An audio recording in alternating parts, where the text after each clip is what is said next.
3 dernières petites sœurs. Il y a dû avoir la gendarmerie et tout pour les aider à partir. À partir de ce moment-là, c'est parti en vrille, quoi. Je sais pas trop comment expliquer. Je me réveille un matin, il y avait 5 policiers dans le couloir. Wesh, comment ça? Père qui avait des menottes. Il y a beaucoup de choses qui se sont plus passées en Afrique du Sud qu'en France ou en Europe. Mais on parle de meurtres, d'agressions. On est à un point où c'est limite du satanisme. Tu parles de qui là? De ma petite sœur. Ouais, à quel âge? À 17 ans.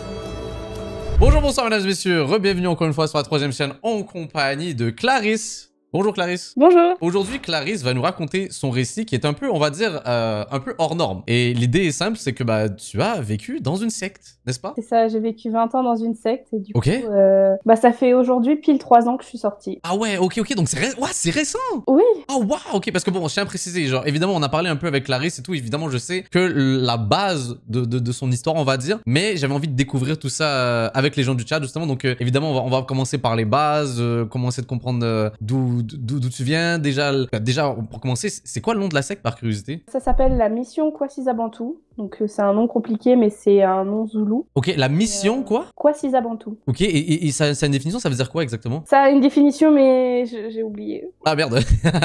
Ok, pas grave, t'inquiète. Le nom Kwasizabantu est d'origine zoulou et signifie le lieu d'aide aux personnes ou le lieu où l'on aide les gens. Ce nom reflète l'objectif initial de la mission qui était de fournir un soutien spirituel, social et matériel aux communautés locales. Le fondateur, Erlo Stegen, a choisi ce nom pour souligner l'engagement de la mission à servir les besoins des personnes, tant sur le plan religieux que sur le plan pratique. Toi, t'es né là-dedans, c'est-à-dire que ça venait de tes parents, c'est ça? Ça vient même de mes grands-parents. Ils ont fait rentrer mes parents en même temps qui étaient très jeunes. Mes parents, quelques mois après, ils se sont mariés. C'est parti de là. Moi, je suis née en 2001, en plein milieu de tout ça. Ah, ok. Donc, en vrai, c'est comme si, on va dire, t'étais déjà dans un cadre familial où tout le monde était déjà baigné là-dedans. Donc, ça semblait normal et c'est le quotidien, c'était comme ça, ok. Bah, en fait, si tu veux, mes grands-parents sont très vite partis de là parce qu'ils ont vite remarqué, enfin, mes grands-parents maternels, ils ont remarqué qu'il y avait un truc qui allait pas et ils en sont partis. Mais par contre, mes grands-parents paternels, ma mère et mon père sont tous restés dedans. Encore aujourd'hui? Ok. Non. Ah non? En fait, ma mère, aujourd'hui, elle est partie. Et elle s'est enfuie genre 2 ans avant moi. Elle est partie avec mes 3 dernières petites sœurs. Il y a dû avoir la gendarmerie et tout pour les aider à partir. Waouh! On les bloquait et tout avec des voitures. Enfin, c'était quand même assez chaud. Moi, je suis partie 2 ans après, du coup, presque pareil. Enfin, j'ai dû prévenir la gendarmerie. Pas eu besoin d'eux. Heureusement, parce que je suis partie très vite, j'ai fait mes affaires, je me suis barrée avec ma voiture et puis je suis partie, quoi. Bah, écoute, voilà, t'as balancé beaucoup d'infos d'un coup. Sophie, on commence progressivement pour savoir la suite. Déjà, qu'est-ce qui t'a donné l'envie de partir de ça? Parce que là, j'imagine qu'il y a dû avoir des éléments, des trucs qui t'ont fait réaliser certaines choses et tout. Et justement, quelles sont les choses que faisait cette secte par rapport à un autre groupe, une autre communauté ou peu importe et tout comme ça, tu vois? En 2018, il y a eu des révélations qui ont été faites par rapport à cette secte. Publiquement, genre des journalistes, des trucs comme ça? Non, mais c'était à l'intérieur. Il y a des gens qui commençaient à parler de choses secrètes qui commençaient à se révéler, tout ça. Il y a eu énormément d'histoires. Enfin, après, il y a beaucoup de choses qui se sont plus passées en Afrique du Sud qu'en France ou en Europe, mais on parle de meurtres, d'agressions, Oh, ok, c'est pas ces histoires-là. Oh, bah j'en étais sûr que ça devait être sombre, forcément, pour que ça en parle aussi intensément, mais au meurtre aussi, là? Ok.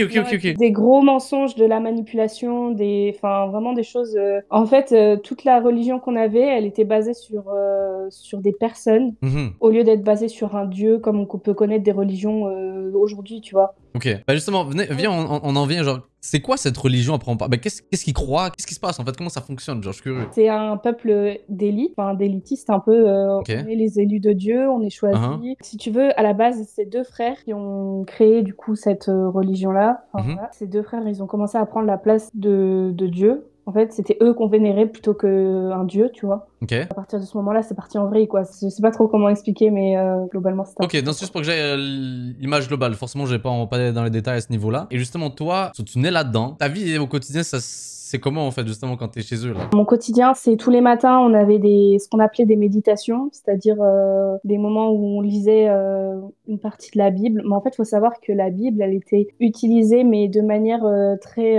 Alors, avantage, dans ce sens, je sais pas comment définir, mais ouais, ok, je vois, ouais. Ouais, voilà. On prenait pas la Bible dans son élément énormément dans son ensemble, mais on l'a séparé et on prenait ce qui nous intéressait, quoi. Tous les matins, on avait des méditations, du coup. Après, on va dire moi en tant qu'enfant j'allais à l'école, donc c'était généralement des écoles privées qui faisaient partie de la secte. Il y a beaucoup de monde en fait, c'est combien de gens dans la secte? Juste je suis curieux, genre à quel point elle est populaire, que j'ai jamais entendu avant celle-là. Je pense qu'on peut parler de peut-être 1 ou 2 millions de personnes dans le monde, je pense. Quand même hein, bah c'est justement assez pour que vous ayez les propres écoles, les propres trucs, genre ta petite vie, genre tant que tu parles pas aux autres, tu vois, genre que t'es très dans ton cercle, ok. Oui, et puis on se mariait entre nous, donc ça... Damn, ok, wow. Ouais. On habitait sur des sites, des parties en fait, sont un peu divisés partout dans la France. Et donc moi j'habitais j'ai habité dans 2 sites. Bon, le premier où il y avait quand même une bonne centaine de personnes. C'était pas des villages, mais presque, on pourrait appeler ça comme ça. Okay. Mais c'était perdu, paumé. Genre, est-ce que c'est où proche? C'était où en France? Genre, t'as une ville proche de ça? La Drôme. Il y en a dans la banlieue parisienne. Ok, même dans la banlieue parisienne. Ok. Ouais, 2 en Alsace. Et après, bon, c'est des autres pays comme l'Allemagne, la Suisse, la Roumanie. Et c'est des sites, c'est-à-dire c'était des genres de mini-villages, on va dire, de tout le monde là-dedans et tout. Et on peut pas rentrer là-dedans sans qu'on soit partie de cette communauté, on va dire. Si, parce que on faisait des événements, par exemple les fêtes de fin d'année, les spectacles, on faisait des choses comme ça. Généralement, c'était toujours tourné sur une histoire de la Bible ou quelque chose comme ça. Ou voilà, mais on faisait des spectacles et ça attirait du monde. Et du coup, par ces biais-là, on pouvait, entre guillemets, essayer de propager notre évangile, quoi. Ouais. Et justement, on continue sur ta vie au quotidien. Donc, après ça, justement, il se passe quoi dans ta vie tous les jours? Comment on t'éduque là-dessus et comment ça se passe, en fait, là? En fait, moi, déjà, je suis éduquée à toujours me tenir à carreau. Pas le droit de désobéir, pas le droit de mentir, pas le droit de... Enfin, plein de choses et c'est très, très strict. C'est strict, ok, déjà. Ouais. On n'a pas le droit non plus de parler à des garçons. On n'a pas le droit de s'habiller comme on a envie. On doit porter des jupes. Pas le droit au maquillage. Pas le droit de parler à des gens qui sont extérieurs, justement, de cette secte. Donc, avant 3 ans, tu n'avais jamais parlé à quelqu'un d'autre de hors secte? Ah, ouais. Oh, ouais, wow. Oh, toi, le retour en à la réalité, il a dû être marquant, là, non? C'est encore un peu dur aujourd'hui, mais ça va. Wow. Ok, attends, excuse-moi. Donc, on continue. Et en termes de quotidien, est-ce qu'il y avait des trucs qu'avec le recul maintenant, on va dire, tu trouvais assez particuliers, on va dire, ou genre sur ce que tu faisais régulièrement? On n'avait pas de trucs vraiment bizarres comme des rituels et tout. Enfin, en tout cas, pas en Europe. En Afrique du Sud, oui, je pense. Enfin, Ils font quoi? Quasi certaine. Je pense qu'on en est à un point où c'est limite du satanisme. Hein. Il y avait énormément de vaudou, il y avait énormément de choses comme ça, mais sacrifice d'animaux, genre des trucs comme ça, là? Je pourrais pas te dire dans les détails. Mais c'est des trucs plus sombres, on va dire. Ok, voilà, mais c'est des trucs plus sombres, on va dire. Ok. Intéressant. Donc voilà, mais en tout cas en Europe, il n'y avait pas de trucs bizarres comme ça, comme on pourrait imaginer. C'est pas vraiment la secte. Un allié nous envoie des troupes. Sataniste, enfin tout ça. Enfin c'est pas ça. C'est plus de la manipulation, c'est plus de l'emprise en fait. C'est vraiment quelque chose de malsain. Et en fait moi, je pense que je serais restée plus longtemps. Déjà que j'étais vraiment en dépression, mais ça je le savais pas parce que j'avais pas accès justement aux médecins. Enfin si aux médecin, mais j'avais pas le droit, par exemple, d'aller voir un psychiatre ou un psychologue ou quelque chose comme ça. Enfin, c'était interdit parce que on devait compter sur Dieu pour nous guérir. Enfin, même avec certaines maladies, tu vois, c'était comme ça. Enfin. Donc le concept c'était très de créer une espèce de, peut-être je dirais, d'emprise sur vous, de vous contrôler de A à Z, de justement de pas vous faire voir des autres. Il y avait les restrictions, comme tu as dit, sur l'aspect, comment dire, vestimentaire, sur le look, ouais c'est ça, genre toute cette dimension-là. Est-ce qu'il y a peut-être d'autres restrictions aussi, genre d'autres trucs qui vous limitaient, genre ou peut-être pas toi nécessairement, mais peut-être d'autres gens que t'as vus, tes frères et sœurs ou peu importe, hein? Ouais, après c'était souvent lié aux familles, différentes familles avaient différentes interdictions. Moi par exemple, j'avais pas le droit non plus de regarder des films ou d'écouter de la musique. Ah ouais? Ouais, par exemple tout ce qui est film Disney, on en a eu quand on était petite, tu vois. Mais à un moment donné, il y a eu une réunion, un culte où les gens nous ont dit que c'était mal, que c'était le diable et tout, enfin que voilà. Du jour au lendemain, il y a tout qui avait été viré, on avait des films sur la Bible, quoi. Et niveau musique, pareil, la première musique un peu du monde que j'ai écoutée, c'était, je devais avoir 19 ans, quoi. 19 ans, la première musique que t'as écoutée? Du monde. Après, j'écoutais de la musique classique, mais c'est pas... Ah ok, c'est-à-dire que genre, t'écoutes de la musique, mais il y a un certain contrôle de ce que vous écoutez, et quand tu dis musique du monde, c'était quoi? Genre, je sais que la première chanteuse que j'ai découverte, c'était Shakira. Ok. ouais. Et déjà là, quand j'écoutais ça, je me sentais... j'avais l'impression d'être la pire des filles, que je faisais n'importe quoi, enfin... Ah ouais, genre t'écoutais la musique, tu te sentais genre, oh là, je vais faire l'enfer et tout, là, c'est terrible, là. Ouais, Ok. vraiment ça. J'avoue, c'est chaud, hein. Ok, j'avoue.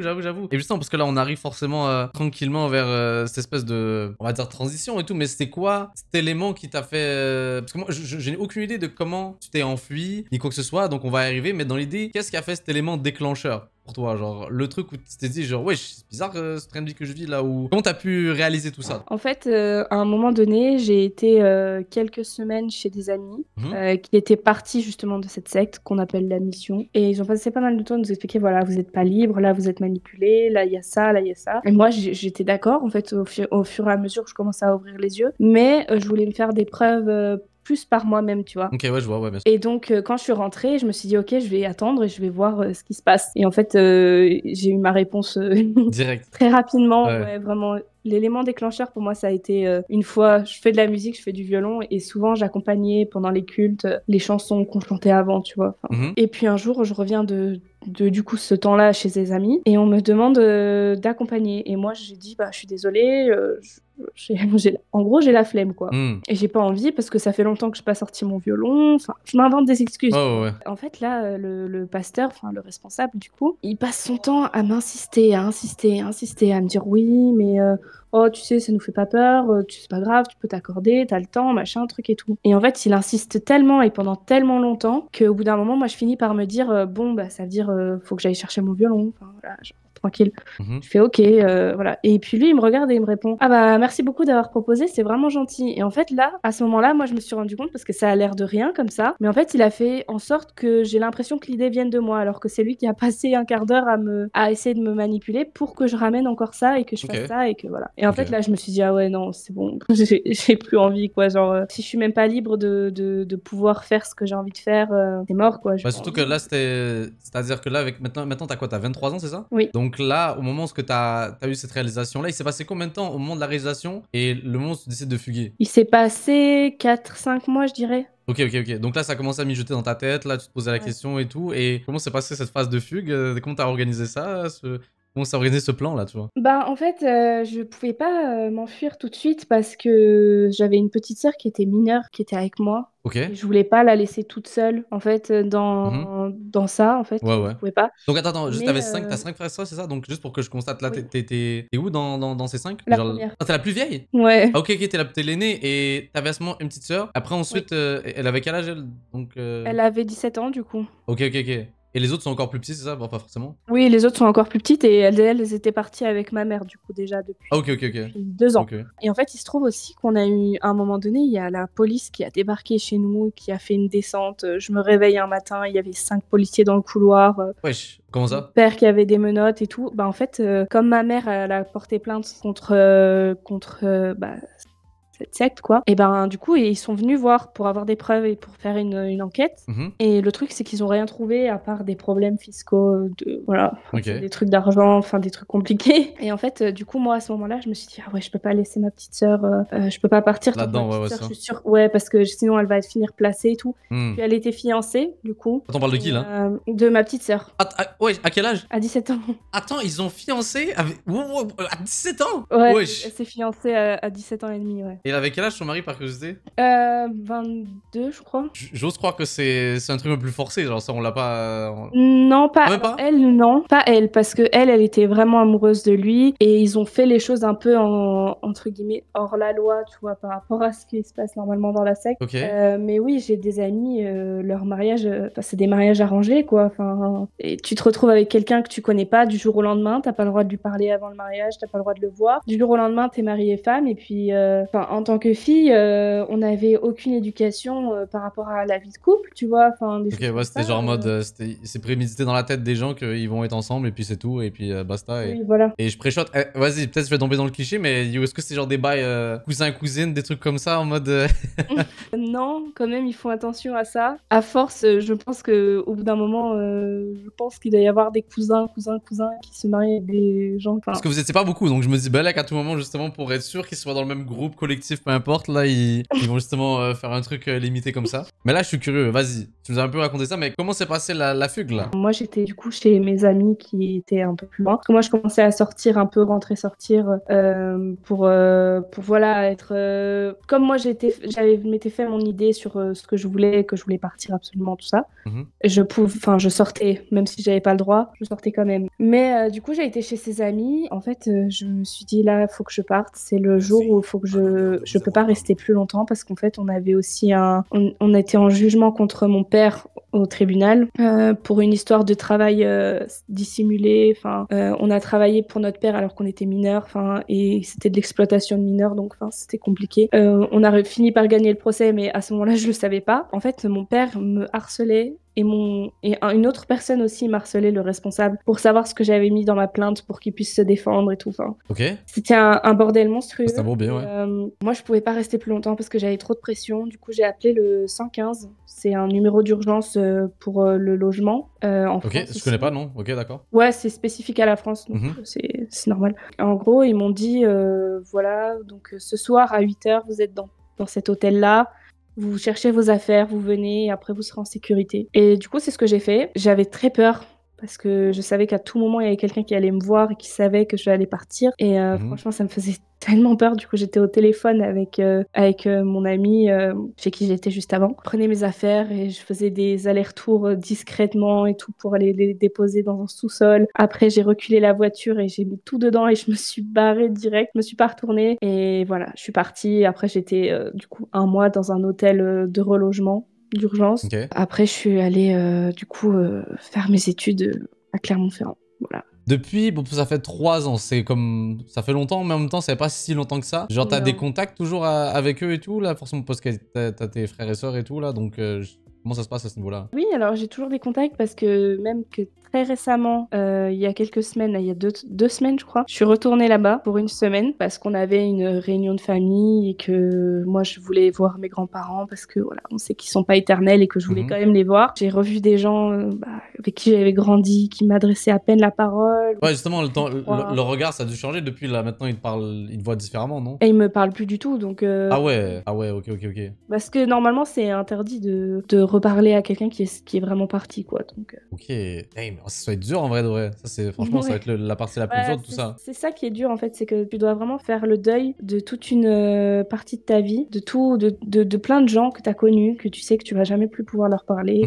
Vu que là, t'es revenu, agace dans la réalité, t'es sorti de cette Matrix. Ouais, c'est quoi les trucs qui t'ont plus choqué en ouvrant les yeux, on va dire, là, genre sur ce monde qui était différent? Genre, est-ce qu'il y a des trucs qui t'ont marqué plus qu'autre chose ou je sais pas? Déjà, j'ai découvert le cinéma. Ah ok, ouais, lourd. Incroyable. Ouais. J'étais jamais allée au cinéma de ma vie en fait. À quel âge? T'as 20 ans, t'as découvert ça? Ouais. Ok, waouh. Je suis allée au cinéma toute seule pour la première fois, c'était incroyable. T'as vu quoi? Je sais plus, c'était un film français, mais je me souviens plus le titre. Juste, t'avais envie de vivre l'expérience, ok. Ouais, voilà, c'est ça, je voulais savoir ce que ça faisait, et j'étais toute seule dans la salle, c'était trop bien. Ok. Puis après, j'ai découvert l'univers de... Le truc, je pense, qui m'a le plus marqué, c'était quand même les soirées. Ah ouais.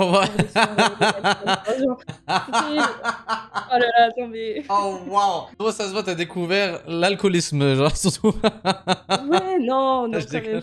Aujourd'hui, j'ai arrêté l'alcool. Je déconne, là, c'était surtout... Genre, parce que c'était rattrapé des années et tout, là, d'un coup, là, je suis mort. Non.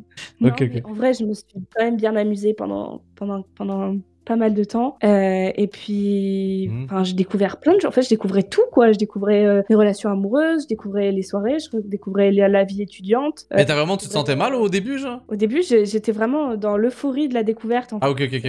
Ouais, tu vois. Et en fait, c'est après que là, j'ai eu un coup en mode... Non, je parlais genre quand tu te sentais mal par rapport au début, parce que j'ose croire que quand t'es matrixé avec cette vision de la vie pendant longtemps, des fois, c'est dur de comme passer vite à autre chose, je sais pas. Peut-être, à moins que t'as franchi le pas rapidement, là, tu vois, peut-être, je sais pas. Ouais, moi j'ai franchi le pas, je pense, trop rapidement. Ok. Et en fait, je me mettais plus aucune limite. J'avais tout laissé derrière moi. J'avais dit, ok, c'est bon, stop, je veux plus en entendre parler, c'est mort. Et il m'a fallu quand même pas mal de temps, tu vois, pour que là, par exemple, pour que j'en parle sur TikTok, que j'en parle à la télé. Ok, ouais. En fait, au début, ça se passait super bien. Puis après, j'ai eu un retour à la réalité en me disant, ouais, c'est bien marrant, mais en fait, je sais pas comment gérer une vie, en fait, ma vie, je sais pas comment je vais faire pour gérer. Grosse remise en question. Là, j'ai fait une dépression. Un retour à la réalité, là, ouais, je vois. Ouais. Tu vois, j'ai j'avais envie de mourir tous les jours. Enfin, c'était une catastrophe. Là, ça va mieux pour le coup, là? Oui. Ok, fiou. Ok, d'accord. Tu me rassures, là. Je suis bien suivie, là. Cette fois-ci, j'ai des psychologues. Et t'as eu des gens autour de toi, là, t'as découvert des potes, des trucs comme ça, là, qui t'ont remis ok sur cette ligne. Ok, nickel. Bah là, je suis chez mon meilleur ami. Qui ok, trop bien, trop bien, trop bien. Bon, là, j'avoue, je suis quand même curieux du registre un peu plus sombre, on va dire, de cette secte, en fait, là. Parce que t'en parlais tout à l'heure, et j'avais des bails de meurtre, t'as dit. Et je suis curieux de voir, en fait, justement, de quoi est accusée cette secte-là. Qu'est-ce qui se passe? Est-ce qu'ils, genre, justement, vu qu'ils sont un peu solitaires entre eux et tout, c'est quoi, genre, justement, ils ont permis de cacher des embrouilles, des histoires sombres et tout, là, ou c'est comment? Moi, je connais pas toutes les infos et j'évite, en général, de m'avancer sur ce que je sais pas, parce que j'ai pas envie d'avoir de problème. Il y a des histoires de détournement de fonds avec d'autres pays, des royautés, enfin des choses comme ça. Il y a eu quand même... En fait, si tu veux, aujourd'hui, le camp, le site principal est barricadé avec des barbelés et tout. Ok, waouh. Très, très surveillé. Tu peux pas rentrer, tu peux pas sortir comme tu veux. Et oui, j'ai déjà entendu qu'il y avait des gens qui s'étaient fait tirer dessus en essayant de s'enfuir, quoi. Oh, waouh. Aussi, il y avait eu un méga mensonge par rapport au... En fait, si tu veux, c'était sur une base de réveil spirituel. Je sais pas si tu vois ce que c'est. J'ai aucune idée, mais vas-y, explique-moi, je suis curieux. En gros, c'est quand on dit que le Saint-Esprit descend sur les gens. D'accord. Le Saint-Esprit, c'est genre Dieu, en fait. Descend sur les gens. Pourquoi la lumière, elle fait ça? J'avoue, elle a commencé à danser, mais t'inquiète, c'est peut-être le Saint-Esprit, là. Ouais. Vas-y, excuse-moi. Ouais. Et bref, en fait, du coup, tous les gens sont d'un commun accord, en mode oui, voilà. Ça y est, en fait, genre, il y a quelque chose qui fait que tout le monde va bien, tout le monde est parfait, tout le monde est bien, tout ça. Et aussi, on nous avait dit que, voilà, un des frères qui avait construit cette secte avait réussi à ressusciter une femme qui s'était fait frapper par la foudre et qui était morte. C'était un gros mensonge. Ok, ouais. On l'a appris plus tard que c'était même pas vrai. Enfin voilà, qu'il y avait de la sorcellerie qui était faite. Enfin, des trucs sombres quoi comme ça. Mais après, j'ai pas tous les détails parce que moi, je suis partie. Puis j'étais jeune et j'avais pas le droit. J'étais une femme en plus, donc j'avais pas le droit de connaître les secrets en fait. Donc c'est juste ouais. que j'ai entendu. Et justement, est-ce que tu vas, j'ai envie de dire, tenter de faire sortir tes autres frères et sœurs de toute cette histoire-là ou... En fait, toutes mes sœurs sont sorties. Ok, d'accord. Ma mère aussi, il reste juste mon père qui est toujours dedans. Ok, et lui qui veut pas sortir du bail? Non. Hey. Et lui, t'as des contacts avec ton père ou pas? Ouais. Okay. Ouais, je le vois une fois par mois, on va dire. Ça se passe plutôt bien. Après, on rentre pas trop sur les sujets qui fâchent parce que c'est compliqué. Bah ouais. Mais sinon, oui, ça se passe bien. Au moins, vous avez toujours des contacts ensemble, c'est déjà ça, là, I guess. Là. Ouais. Ok, cool. Bon, bah, nickel. En tout cas, moi, dans le registre, là, je trouve que ça éclaire, ça m'éclaire beaucoup sur tout ça et tout, mais je suis curieux, est-ce que le chat a des questions dans l'ensemble, là? J'ai vu des questions passer, j'en ai vu des questions éclatées, comme des questions qui étaient très intéressantes, donc attends. Là, on a quelques questions, genre, qui enchaînent, qui te disent, est-ce que t'es toujours croyante? J'ai tout laissé tomber pendant un moment, je voulais plus rien avoir à faire avec la religion. Petit à petit, en fait, j'ai réussi à retrouver... moi, une foi qui me correspond à moi, une croyance qui me correspond à moi. Je dis pas qu'elle est parfaite, j'en sais rien. Ok. Mais ta vision, c'est bien. Voilà, j'ai ma vision des choses et ça avance. Moi, j'ai une question, moi. Est-ce que ça t'est jamais, dans ces 3 ans-là, l'envie ne t'est jamais revenu de retourner? En fait, revoir des gens qui sont encore, ça je le voulais, ouais. Mais retourner vraiment vivre là-bas, non. Bah, c'est dead, hein. Vraiment pas. C'est mort. Est-ce que c'était ouvert pour accéder des diplômes ou genre des permis ou peu importe là? En tout cas, en fait, est-ce que genre ta vie était un peu tracée? Est-ce que c'était genre de secte ou genre c'était la femme à la maison, genre de truc là? Oui. Okay. Vraiment. Les femmes, elles avaient le droit de faire des études, mais juste pour être maîtresse d'école ou infirmière. Et sinon, c'est tout. Et sinon, tu dois arrêter tes études quand tu te maries et après t'occuper de tes enfants et avoir un max d'enfants. On dirait que c'est le classique secte, ça. Genre, ça, c'est vraiment le truc par défaut, là, on dirait là. C'est une maison vraiment cachée ou juste à côté d'habitation? Ça dépend les endroits. Il y a des endroits, c'est vraiment caché et d'autres, c'est. Par exemple, en banlieue parisienne, c'est au milieu de plein d'habitations, quoi. Juste les gens remarquent pas là, forcément, là. Voilà, c'est ça. Ils agissent un peu plus. Mais c'est justement... discret, hein. Ouais, c'est ça, je vois ce que tu veux dire, ouais. Sinon, c'est trop évident là. Est-ce que ton père est resté là-bas parce que c'est plus simple d'être un homme qu'une femme dans cette secte ou c'était vraiment par choix? Je pense que c'est un peu les deux. Parce que c'est clairement plus simple d'être un homme dans cette secte qu'une femme. Mais après, il est resté par choix parce qu'il avait le choix de partir. Ouais, j'imagine il y a un aspect de confort aussi, genre justement à cause d'habitude, surtout que lui est plus vieux forcément là.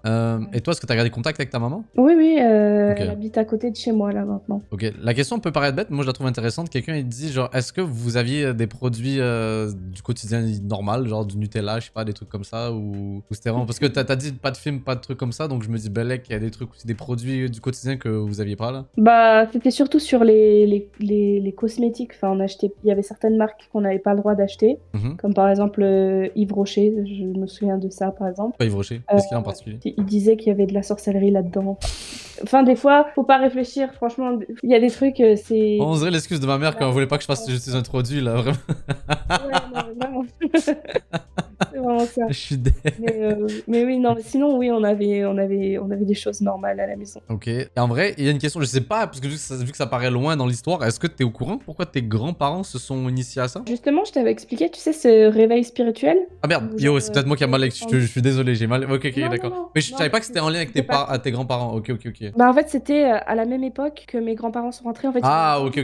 Voilà, ok. Ça les a attirés, ils sont venus voir, et après, c'est okay. En vrai, la question, je sais pas à quel point elle va être. Parce qu'en fait, je pense que t'étais jeune aussi à ce moment-là, mais quelqu'un qui dit est-ce qu'il y a de la propagande d'un parti politique? En vrai, c'est tout con, mais je me dis bel que ça peut être intéressant, tu vois. On a fait, pour ceux qui connaissent, la Manif pour tous. Donc, c'est la droite et l'extrême droite. La Manif pour tous, c'est tout ce qui va dire un papa, une maman pour un enfant. C'est non pour les couples LGBT d'avoir des enfants. Enfin, voilà. Bah, c'est forcément conservateur, là, comme façon de penser. Là, c'est pas étonnant, là. C'est pas étonnant. Tout ceci dit, c'est les femmes, ils ont que 2 tafs possibles et tout. Forcément, c'est. Je m'entendais pas à ce qu'ils soient vraiment très ouverts d'esprit à ce niveau-là. Non. Est-ce que vous aviez genre des hobbies, des activités, je sais pas, du sport, des trucs, je sais pas, moi. Ouais, alors on faisait par exemple du tennis. On a fait un peu quelques fois. Moi, j'ai fait un peu d'équitation et sinon, je faisais beaucoup de musique. Là, j'ai une question. C'était quoi leur take sur l'immigration? Est-ce que c'était les Arabes dehors, là, ou... Je t'avoue que je sais pas. Parce qu'en fait, moi... Genre, si tu ramenais un Arabe à la maison, ils allaient penser comment tes darons, tu penses? Bah, en fait, ça dépend s'il était dans la secte ou pas, en fait. Si ok. Si c'est la secte, ça passait? Ah, ok, ma bad. Ok, voilà. D'accord. Mais par contre, les mariages mixtes, ils étaient interdits. Mariage mixte, mais s'il est dans la secte, ça passe. Mais ça passe pas s'il est... Mais non, par exemple, une personne noire avec une personne blanche, c'était interdit. Mais voilà. Donc, ils étaient racistes, oui. Oui. C'est ça que je retiens, ok. Donc, Donc, un arabe, ça passe. Mais c'est bizarre. Je sais pas, enfin, en fait, il n'y avait pas d'arabe dans cette secte. Ouais, ça m'étonne pas, franchement, ça m'étonne pas. Est-ce que la secte était payante? J'ose croire que vous deviez donner peut-être une dîme ou un truc, là, genre un truc collectif, là, non? C'était 10% de ce qu'on gagnait tous les mois. Donc là, tous les mois? Waouh! Ouais. Oh, la taxe? Waouh! Ok, incroyable. Ok. Hey, bah, moi, je pense qu'on a fait le tour en vrai en termes de questions. Moi, j'ai bien aimé en tout cas la plupart le chat là, ce que vous avez posé. C'était sérieux, c'était mature. J'ai bien aimé. Franchement, moi, j'ai trouvé que c'était très bien. J'espère que t'as aimé en tout cas. C'était bien là, mais. C'était pas mal, hein. C'était vraiment. Ah ouais, je me suis dit merde, ça va. En vrai de vrai, je suis allé à l'impro, hein, je te promets. J'ai rien prévu en avance. Mais tes questions étaient intéressantes. Let's go. Je vais rechanger là de formation là. C'est bon, je deviens intervieweur là. Non, franchement, c'était trop cool. Merci à toi d'être passé. Franchement, c'était trop bien, c'était intéressant. Et puis, bah, écoute, forcément, on est curieux de genre de trucs parce que c'est un registre où la plupart d'entre nous, on n'est pas habitués. Tu sais, surtout, moi, ça me fascine le concept. Il y a des gens qui vivent sur la même planète, mais pas la même matrice. Tu vois ce que je veux dire? Où genre vraiment, il y a comme une autre réalité qui se crée et je me mets à ta place et je me dis, damn, comment j'aurais été moi si j'avais entre guillemets sorti de tout ça et j'avais découvert le nouveau monde. Ça me fascine. C'est pour ça que j'aime bien ce genre de témoignage. C'est cool là. Bon bah, je suis contente hein, que ça serve à quelque chose au moins. Trop bien. Et t'as un message peut-être pour les gens qui justement ont vécu peut-être le même truc que toi, genre je sais pas moi, dans l'ensemble des gens qui auraient pu avoir le même passé ou peu importe et tout, qui découvrent ça dans le futur. Et ben, ce que je pourrais leur dire, c'est déjà perdez pas espoir dans la vie, genre juste la vie en général. Même si c'est dur là maintenant, il y aura toujours un futur qui sera beaucoup plus brillant, beaucoup mieux par rapport à ce que vous avez vécu et ça sera pas toujours aussi dur que ce que vous avez vécu. Franchement, courage, mais ça va le faire. Inspirant, rien à dire. C'était un discours émotionnel, force à eux en tout cas, tu vois. Et puis je suis sûr que c'est pas facile. Bah écoute, remercie encore une fois. Et puis bah écoute, on va se laisser là-dessus. Hein. Nous pour le chat, on va continuer juste après. Merci beaucoup en tout cas. De toute façon, on se dit à bientôt sur internet peut-être et tout. Et puis force pour la suite en tout cas. Merci beaucoup. Vas-y, salut. Ciao. Bisous. Aïe aïe aïe aïe aïe aïe aïe aïe aïe aïe aïe aïe aïe aïe. C'est bien en vrai de vrai, hein. C'était une cool conversation. Faut qu'on se refasse ça avec des gens avec des profils un peu atypiques dans la vie. Et j'avoue, je vais pas mentir, je suis allé un peu à l'impro là. Dans l'idée là, je suis vraiment allé à l'impro dans le registre de poser les questions et tout. J'essaie vraiment d'aller le plus les sujets qui nous intéressent, on va dire, tu vois. Merci beaucoup en tout cas à tous ceux qui ont... En passant, Clarisse là, évidemment, on va aller checker ses réseaux. C'est Clarisse-RDG. Et puis vous pouvez checker ça avec nous. Bastos va t'y part. Encore un mec du Banks, il crève par là, je crois bien qu'il doit 10 balles. Ils doivent esquiver le mec qui l'a foiré en même temps que la bande rivale. Si je le fais, c'est pour le papier.